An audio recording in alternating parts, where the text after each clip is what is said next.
ખેડૂતનો પરિચય મેળવીએ. તમારું નામ ને બધું જણાવજો ને અમને. મારું નામ ઋષિકેશ ધીંગાણી છે.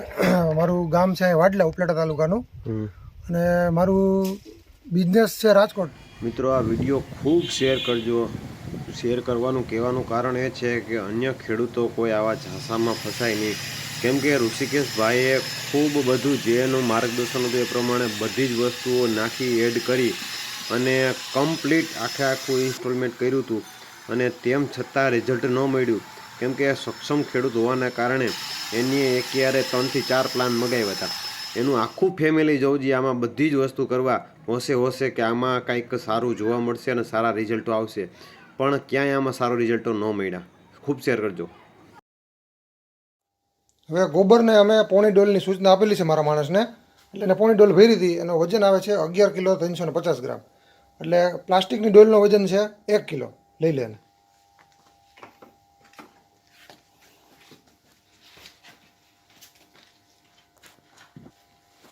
ગોળનું આ માપ આપેલું છે 4 કિલો નાખવા માટે, એટલે એ માપ કરીને નાખે છે. અત્યારે અમે વજન કર્યો છે તો એની આજુબાજુ જ છે. એટલે આ એના જે માપ આપેલા છે એ માપ ભરીને નાખતો હોય, એમાં વેરિએશન હોય પણ એટલું બધું ના હોય. લઈ લે ગોળ.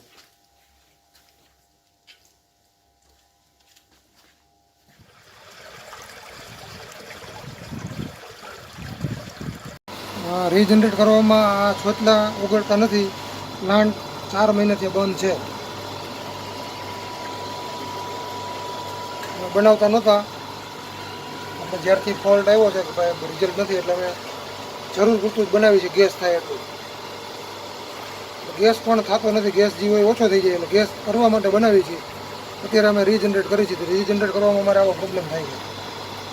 આવી રીતે ગોબરની સ્લરી રીકરે જારી રાખી તો પછી જારી હલવાઈ જાય છે, એટલે પંપમાં હલવાઈ જાય એટલે પંપમાં કાઢી લઈએ છીએ. આવી રીતે રીજનરેટ થાય છે, આવી રીતે પંપ દ્વારા. અને અહીંથી અહીંયા જાય છે, અને અહીંથી આ પંપ ચાલુ હોય સીધું વાં જાય છે.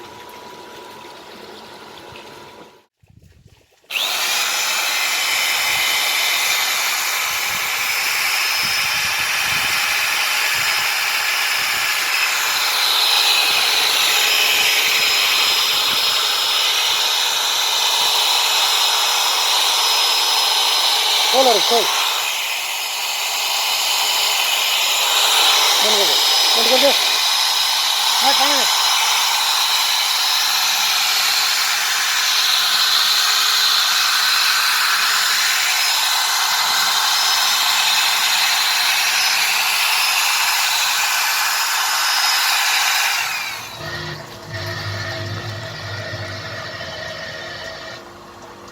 આવી રીતે મહેશભાઈ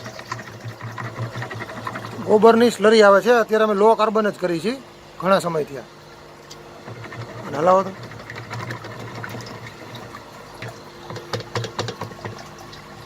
હાથ નાખી ફેરવાનું.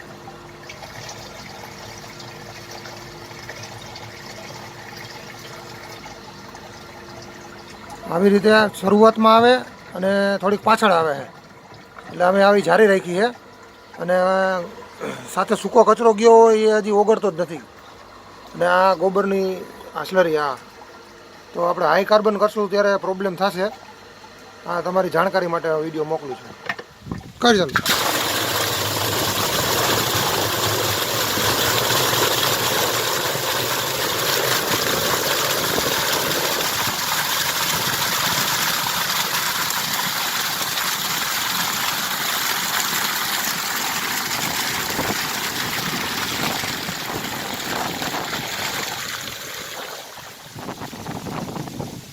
આવી રીતે અહીંયા માંથી બધું પંપમાં મિક્સ થઈને અહીંયા આવે છે. આની અંદર બધું જ મળી જાય છે, મિક્સ થઈ જાય છે. આ વાલને આવી રીતે ધીરે ધીરે ખોલી છે, એટલે આની અંદર ધીરે ધીરે ઇનપુટનું જીવામૃત જઈ રહ્યું છે.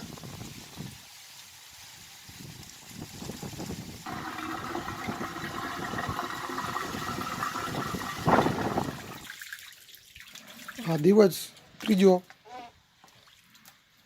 2 દિવસ કન્ટિન્યુ છેલ્લાઓમાંથી જે શરૂઆતમાં મત હતા એ ગણતા જ નથી. આ બાજુ પર આ બાજુ આટલો લબાચો અંદર જામ થઈ ગયો છે. બરાબર છે. હવે આને કાઢવો પ્રેશરથી, પાણીથી જેટલું છાણ નાખ્યું હોય ને એ બધું આમાં નામાં હે. એક હુંડો છાણે વળગ્યું નથી. આ બીજો પ્લાન્ટ ખાલી થયો છે. રાત્રે અમારે ઘણું મોડું થઈ ગયું હતું અને ચીરા વગર અમે કાઢ્યો છે આ. બરાબર છે. આ જેવા તેવાનું કામ નથી ને બધું છાણ કેટલું નીકળ્યું છે જુઓ તમે આ. બરાબર છે. અમે હજુ ભલે બીજે જ કાઢવું પડ્યું હોય અમારે એમ નહોતું આ ખેતરમાં બીજા દોરીએ. આ બધું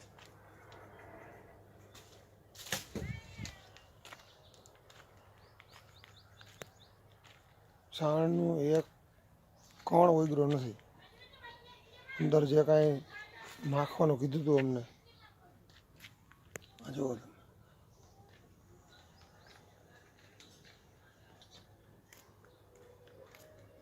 આવી બધી વ્યવસ્થા કરી. પ્લાન્ટ કરતાં બીજું બધું ઇન્સ્ટોલમેન્ટ પણ હાથીને ખર્ચવાળું છે.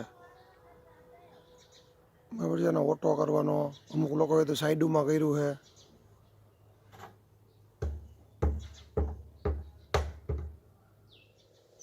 જો આ અનેરોબિક પ્લાન્ટના 5 ક્યુબિકના 2 પ્લાન્ટ છે એમાંથી એક જ પ્લાન્ટનો રગડો આવ્યો છે. બીજા પ્લાન્ટમાંથી ખાલી કાઢ્યું હતું હજી સાફ નથી થયો. આવી વ્યવસ્થા હોય તમારી પાસે કદડો કાઢવાની. તમારો પ્લાન્ટ જમીન બરોબર હશે તો કાઢવું બધું તકલીફવાળું છે. હવે બીજું કે આમાંથી પછી હાવ બાયણે આમાં જાતું બહુ વધારે થતું હતું. હવે જુઓ આ દઈસા જુઓ આખો ભરાઈ ગયું હોય. આ આખું જો બધા છોતલા છાણ. જ્યારથી પ્લાન્ટ ચાલુ કર્યો હોય ત્યાંથી એમાંથી છાણનો એક પણ કચરો હળ્યો નથી. આમાં જેટલું જીવામૃત બનાવ્યું છે એમાંથી પાણી જ બહાર નીકળ્યું છે. બાકીનું બધું તળિયે બેસતું ગયું. બરાબર છે. એક સમય એવો આવ્યો કે રબડી મીંડી આવવા. પછી પ્લાન્ટ ચાલુ હતો પણ શરૂઆતમાં રબડી આવે પાછળથી પાછી રબડી આવે એમ. એટલે અંદર એક સરળો થઈ જાય અને ઉપરથી પાણી આવ્યા રાખે એમ. પછી એક સમય એવો આવે કે હાવ ચોકઅપ થઈ જાય. અને ચોકઅપ થવાની હાવ અમારી તૈયારી હતી. હવે આ પ્લાન્ટ હજી જો ઓલો ભર્યો છે. બરાબર. 5 ક્યુબિકના 2 છે. આવી દશા છે. હજી આ વાળો ચોખ્ખો તો થયો જ નથી. હવે કાલે પાછો પાવર આવે ને ત્યારે